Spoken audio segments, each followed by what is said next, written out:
Pas mane 180, kiek pas tavo gale? 112. Tai palauk, tai mes turim 32 mm į 3 metrus. Gerai. Bičiuliai, kalbu su savo partneriais, kalbu su kolego meistrais. Jūsų užklausų Marios. Ir ką aš matau šių metų tendencijai, kad didžioji dauguma jūsų terasas darosi patys. Ir šiandien aš jums jau nerodysiu padarytą rezultatą. Šiandien mes su jumis darysim. Šiandien turim labai įdomią, labai sudėtingos konfiguracijos terasą ir mūsų užduotis bus suniveliuoti ir padaryti aliuminio profilio karkasą, suformuoti nuolydžius, būtent terasai ant stogo, ant bituminės dangos, ant kieto pagrindo, kai viskas niveliuojama pjedestalų pagalba. Taigi, visos fiškės, kaip mes tai darom, kad tas procesas pasidarytų greičiau, kad nereikėtų 2 kartus daryti to pačio ir darbas pasidarytų greitai bei kokybiškai. Sudominau? Neįsitaisom patogiai, nes šiandien veiksmas. Judam!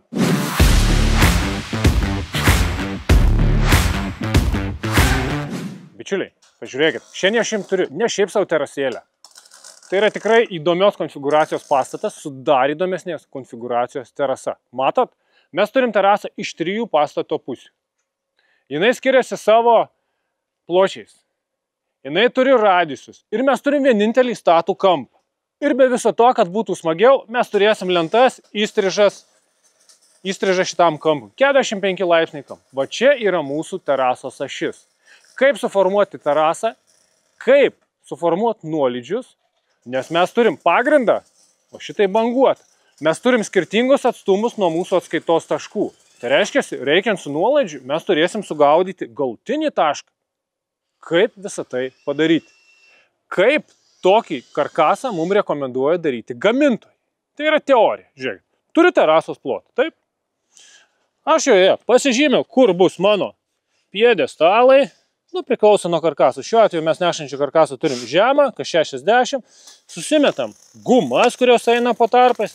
Toliau imam pjedestalus, juos gražiai susidinam ant tų gumų. Atsigaudom reikiamą terasos aukštį, ant jo dedam nešantį karkasą, susiformuojam ir tada dedi laiką.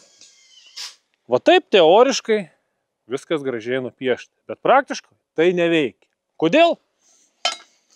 Pirmas dalykas, jūs kai sudedat pjedestalus, susižymėję gumas, jūs vaikščio nešiojat pjedestalus, juos įsispardot. Antras dalykas, jums neužtenka vieno aukščio pjedestalų. Žiūrėkit, savo terasą mes naudojam net 1, 2, 3, 4, 5, 6, 7. 7 priemonės, kurie skirtingo aukščio išgaudys skirtingo aukštį. Ir be viso to aš nežinau, kur kiekvienam taške turi atsidurti koks pjedestalas, nes aš nežinau, kaip mano terasa susiniveliuos su pagrindu. O pagrindas yra pas mus va toks, nes mes turim 5 įlajas. Ir be viso to, kol aš darau karkasą, grėžiu, kniediu, visą kitą, pas mane po terasą atsiranda apšiai šiukšlių. Drožlės, atraižos, purvas nuo kojų ir panašiai. Ir visą tai, susiformavus karkas, reikia gražiai nusiplauti, kad visas tas purvas nenueitų į lietaus drenažo sistemą. Tai va teorija, išvedus į praktiką, atrodo taip. Dėl to mes taip niekad nedarom. Natūralus klausimas, kaipgi darom mes, kad šitų dalykų išvengti. Eina parodysiu. O mes darom visiškai iš priešingo galo. Mes pradedam nuo karkaso formavimo, visiškai nekreipdami dėmesio, kur turi būti gumas, kokio aukščio turi būti pjedestalai. Mums pirminė stadija visiškai nesvarbu. Mes pirmiausia pradedam nuo karkaso formavimo. Tai yra, mes turim 2 lygių karkasą, mums reikia dėti pirmiausia nešančius balkelius. Dabar šitoje vietoje norėčiau stabtelti ties vieno labai svarbių klausimų. Kaip dėti karkasą, kai tu turi 45 laipsnių arba pasuktas lentas, ne? Galima daryti paprasčiau pagal pastatą daryti karkasą, bet tada gaunasi, kad jūsų karkasas ir lenta susikerta.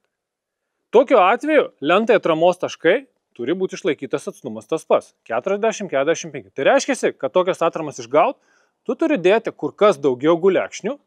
Ir kitas dalykas, montavimo metu įstrižai montuoti lentą, kai vienas klipsas čia, kitas čia, yra labai sudėtinga.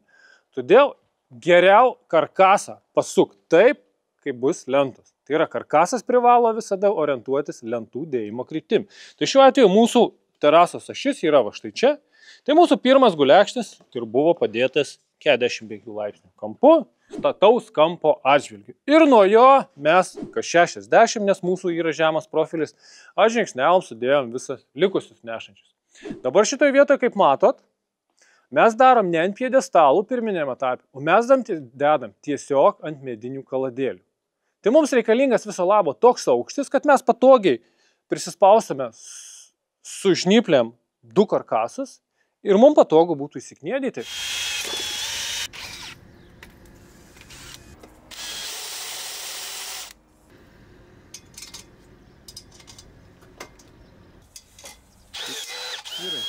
Eliminuoti riziką, kad grežiant nepradurtume PVC dangos. Kaip šiuo atveju mes turim čia PVC, ten PVC jau nėra. Dar vienas akcentas į nešantį karkasą. Jisai turi būti 60 tarp. Bet šitoje vietoje ar bus 60, ar 58, ar 57, ar kampas biški kitoks bus, šitoje vietoje visiškai nėra jokios įtakos lemiamos, nes nešantis karkasas jisai laiko laikantį. Dabar laikančiojo pirmas balkis yra va štai šitas. Jisai yra tiksliai statmuo pagal mūsų terasos ašį, nes čia pas mus eis lentų sujungimai. Tai yra, čia dėsis galai. Mūsų terasoje lentos yra 3,60 ir mūsų sujungimas bus kas 3 lentą. Tai reiškia, permetimai bus kas 1,20 m. Va šitoje vietoje ypatingai svarbu išlaikyti atstumą, būtent ant to laikančio karkaso, kur bus lentų sujungimai. Tai yra šitas, toliau. 3,20 m, 2,40 m, 3,60 m. Visi tarpiniai tarp šitų gulekšnių irgi jų paklaida leidžiama, nes jie yra tiesiog atramos taškai. Ir truputį bus į vieną ar į kitą pusę. Tai yra nesvarbu. Toliau, mes turim lenktą terasą, radiusai, įstriži lentos ir panašiai ir panašiai. Tai žiūrėk, dabar kai mes turim radiusą, visą perimetrą turi eiti perimetrinis karkasas. Todėl, kad pas mus lenta, kai ateis įstrižai, tas platusis kampas irgi turi atsiremti. Tai vat, jeigu jūs turit įstrižą lentą, visas perimetras turi apjuostas būti. O šiuo atveju pas mus dar bus ir rėminanti išorinė, tai ten dedasi kopėčius. Tai va, susiformavom visą karkasą ir toliau jau pradėm galvoti apie niveliavimą ir pjedestalų dėjimą. Gumų dėliojamės ir pjedestalai. Šitoje vietoje aš, kai turiu karkasą, viskas labai supaprastėja. Žiūrėkit, gumų sudėjimas. Aš tiksliai turiu karkasą nešantį, tiksliai matau, kokio atstumo aš turiu sudėti tas gumas. Tai yra, man karkasas užduoda tiksliai jo vietą. Dedu čia, dedu čia. Toliau, gretimuose turi persidengti šachmatinę tvarką. Taip, kad tas, čia jeigu turi tvirtą pagrindą, čia aš galiu biškiai vos turėti su siubajam. Šitoje vietoje man be problemų tai padaryti. Toliau, aš turiu nešančio gulekšnio sujungimus. Aš iškart susidedu pjedestalus, atramos taškus būtent ant sujungimų. Čia sujungimas. Pirmiausia, susidedu ir aš esu garantuotas, kad iš žmogiško faktoriaus neliks kažkur neatremtas sujungimas ir nebus terasoje kažkokio siūbavimo taško. Toliau, pjedestalų aukščio parinkimas ir nuolydžių gaudymas. Ar gali būti tokios konfigūracijos terasa plokščia, kaip gulščiukas, be nuolydžių? Teoriškai taip, praktiškai nebūna, niekada. Kaip taisyklė, terasas yra prie kažko pririštas, šiuo atveju prie pastato. Ir su kuo daugiau sienų ribojasi terasas, tuo atskaitos taškai yra įvairesni. Pažiūrėkime. Žiūrėkit, dabar noras buvo toks, kad lenta palystų po šito palanginį profilį. Čia mes turėjome aišku pasirinkimą. Kiti nori, kad būtų lygiai su išėjimu. Šiuo atveju buvo prioritetas. Nori, kad eitų po palangį, o čia 2 cm slengstis. Viskas gerai. Toliau. Einam toliau. Žiūrėkit, čia mes būsim prisispausim, nes po palanginio profilį neturim. Čia mes vėl lendam po palanginį profilį. Čia mūsų langas baigėsi ir mūsų užduotis palysti po klinkerį. Bet tas klinkeris irgi po apačią turi visokiausių tvirtinių elementų, kurie yra skirtingo aukščio. Tai reiškia, man reikia privesti 5-6 mm po klinkerių palysti. Ir čia aukščio jau aš turiu šiek tiek skirtumą. Centimetras 10 mm. Tai reiškia, iš ten aš jau turėsiu biškį prižemėti, kad palyščiau čia. Einam toliau. Baim, baim, baim, baim, baim. Top. Sutikom kitą atskaitos tašką, tai yra grindis. Aš turiu sueit lygiai su grindų aukščiu savo lentą. Va štai taip, ne? Bet šitoj vietoj, žiūrėkit. Aš turiu 4,5 cm aukščių skirtumą. Nuo ten, kur aš ėjau po klinkeriu ir ten, kur yra šitas. Tai reiškia, aš su visa terasa turiu užkilti iki lango 4,5 cm. Kitas momentas. Jeigu aš einu palei šitą akmenį, taip, ar aš irgi galiu naudotis gulščiuku? Ne. Kodėl? Žiūrėkit, tas pats akmuo irgi yra sudėtas, matot, šleivai kreivai. Nu, ne pagal gulščiuką, su nuolydžiais.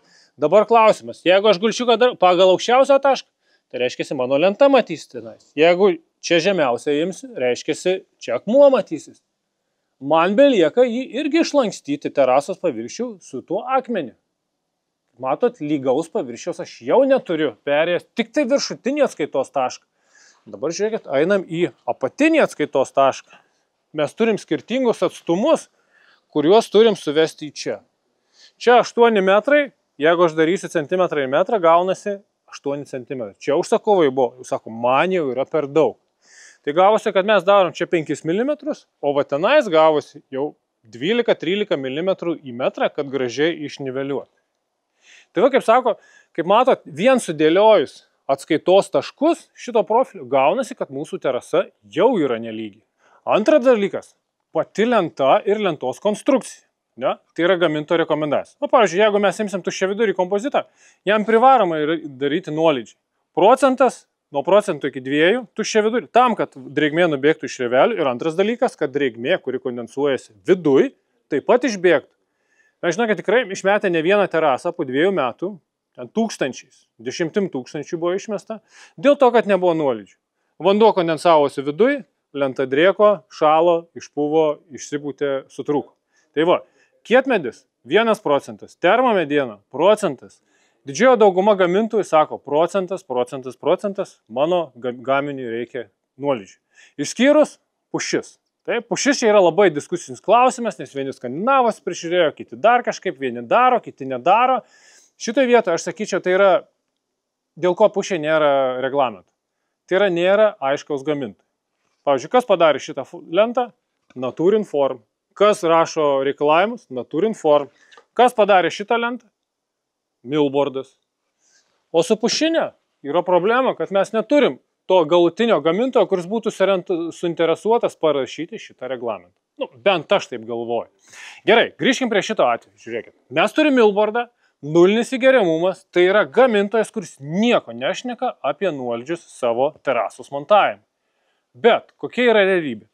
Pati lenta aukštis, kaip ir natūralios medienos, nes milbordas apskritai, jo tikslas buvo padaryti lentą kuo panašesnę į natūralų medį. Tai yra ąžuolą. Ir jam tai pavyko. Nes kiek aš keliu nuotraukų iš savo milbordo terasų, visi atsiunčia klausimą, koks tai medis.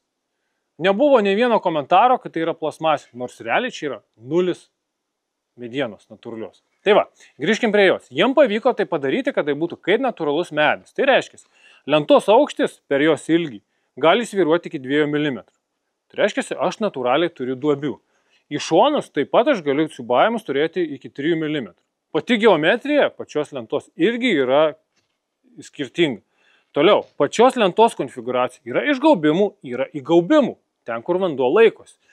Trečias dalykas, matot pakankamai aiškus, charakteringas ąžuolo raštas, kuris irgi turi rieves iki 2 mm. Tai iš principo, jeigu mes turim tokias vietas, kur yra 2 mm duobė, turim įsigaubę ir dar rieves, mes natūraliai ant lygios terasos turim iki 4 mm duobes, ant kurių laikysis vanduo. Tai jeigu mes nepadarysim nuolydžio, kuris kompensuotų visas tas duobes ir vanduo nubėgtų, mes natūraliai ant šitos milbordo lentos turėsim stovinčias balas. Ir iš antros priežasties seka trečia priežastis, dėl ko mes visada darom nuolydžius. Per savo terasinį karjerą neradau nei vieno užsakovų, nebuvo, kuris sakytų, Sauliau, man tenkina balas ant terasos. Netgi šiuo atveju irgi žmogus norėjo viską daryti horizontaliai ir klausim, ar tu nori balų ant terasos? Ne. Nežiūrint į tai, kad mums labai negražiai susivedė su tuo jau bortu, kuris riboja tarp vejos ir terasos. Šiuo atveju noras neturėti balų laimėjo. Sako, darom nuolydžius ir paskui mes su tuo bortu kažką darysim, kažką spręsim. Kągi, bičiuliai, karkasą mes turim, sutarėm, kad mes nuolydžius tikrai darysim. Nuo ko pradedam? Pirmas dalykas, kaip ir sakiau, viršutinius atskaitos taškus mums užduoda pats pastatas. Ne? Šiuo atveju, šitoj vietoj, tai yra akmeninis šitas išėjimas, tenais bus langai, susidedam šitos dalykus. Toliau, nuo šito taško žiūrim, kokį mes atstumą turim ir kaip susidėliojam nuolydžius. Tai reiškia, šitą tašką turim, imam žemiausią terasos tašką. Šiuo atveju pas mus žinom 8 metrai, 5 mm, 4,5 cm. Ne? Baim. Toliau, tempiam siūlus. Dabar, kai turim atskaitos taškus, išsitampam siūlus tam, kad susikilnuot terasos kraštus. Susidėjom visą perimetrą. Dabar šitoj terasai buvo įdomiau tai, kad mes turim vietą, kur mes turim užkilti terasui. Tai vos ne mūsų akmeninis išėjimas gavosi panašiam aukštyje 6 cm žemiau negu šitas taškas. Tai reiškia, kažkurioje vietoje galėjo būti, kad gausim į tą horizontą, kur tikrai laikysis balas. Kad to išvengt, mes turėdami kraštus, toliau tampėm siūlus kas 2 metrus, būtent į žemiausią tašką, kad pas mus visada vanduo bet kuriam taške turėtų nubėgimą. Tai kai turim perimetrą, turim ištampytų siūlus ir siūlai mums gražiai parodo, kokia turi būti plokštuma ir kaip jinai sklandžiai turi pereiti, kaip jinai turi tą savo orientaciją turėti, tam, kad mes galėtum su pjedestalais gražiai eiti ir susigaudyti tuos aukščius. Tai pirmas dalykas – perimetras, susižiūri pagal atskaitos taškus. Antras – siūlai. Pagal siūlai ar gulščiukas, pavyzdžiui, 3 metrų mes dažnai naudojam. Ir tada vėl siūlai tam, kad nuo perimetro visa plokštuma išsitampytų. Nes, kaip sakau, matėte, jinai gali būti persikreipus. Gali būti vienas kraštas aukščiau, kad žemiau, ypatingai kur sueina skirtingi pločiai. Tai kad tų staigių perėjimų nebūt, tempi siūlą ir tada švelniai pereini kad nebūtų tų stambių kritimų. Tai tokiu būdu susitampai pagal siūlus ir tada profilaktiškai praeini su gulščiuku. Tam, kad būtų idealiai tobulai. Kągi, bičiuliai, su jumis mes ką tik pasidarėm terasos aliuminį karkasą ir įsineveliavom. Ir mes darėm terasos, kurioje mes turėjom radiusus, kur turėjom krūvą smailių kampų, kur turėjom vieną statuką. Tai iš principo padarė tokią terasą. Paprastos konfigūracijos, balkoną, stogą elementarų. Jūs tikrai pasidarysite be rūpesčių. Tai neabejoju, kad šitas turinys buvo jums labai naudingas ir įdomus, todėl spaudžiam laikus, tampam prenumeratorius ir sakau iki kitų kartų. Iki, bičiuliai.